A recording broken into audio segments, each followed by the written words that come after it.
Ng'ebula sabbiiti 3 zokka empaka za African Nations Championships ezimanyiddwa nga CHAN okuggibwako akawuuwo, olukiiko olutegesi olw'empaka zino lufulumizza ebisale ebigenda okusasulwa abawagizi okulaba emipiira egy'empaka zino. Empaka zino zigenda kutegekebwa wano mu ggwanga e Kenya ne Tanzania okuva nga 2 okutuuka nga 3 omwezi ogujja.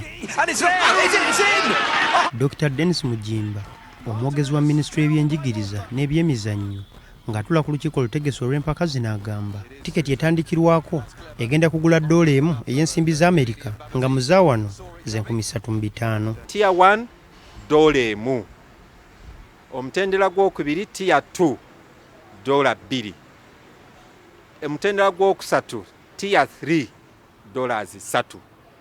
Kati Tier 3 eyo y'abanene VVVIP. Tier 1 ya muntu wa wansi oba wa bulijjo. Uganda egenda kukyaliza mu kisaawe ekya Mandela National Stadium e Namboole era kigenda kuzanyirwamu emipiira egya ttiimu eziri mu kibinja kya. Muno mulimu abategesi aba Uganda, Niger, Guinea, Algeria ne South Africa. Ono akubiriza bannayuganda okweyiwa mu kisaawe Namboole mu bungi okuwagira ttiimu zaabwe. Kirabika bulungi nga bali media. Tosobola kubeera musanyufu ng'okavalinga empty stands.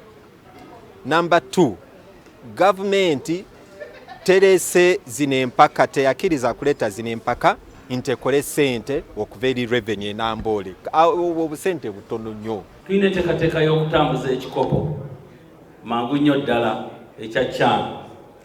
Era ekikopo kino kijja kugendako mu bibuga ebiri okumpi okusinziira ku budde bwe bunaaba butusobozesezza. Omupiira wakati wa Tanzania ne Burkina Faso gwe gugenda okugulawo empaka zino era gugenda kuzanyibwa mu kisaawe ki Benjamin Mkapa Stadium ng'ate oluzannyo olw'akamalirizo lugenda kubeera Kenya. Otyo Uganda yakukiikirirwa bannabyamizannyo 40 mu mpaka za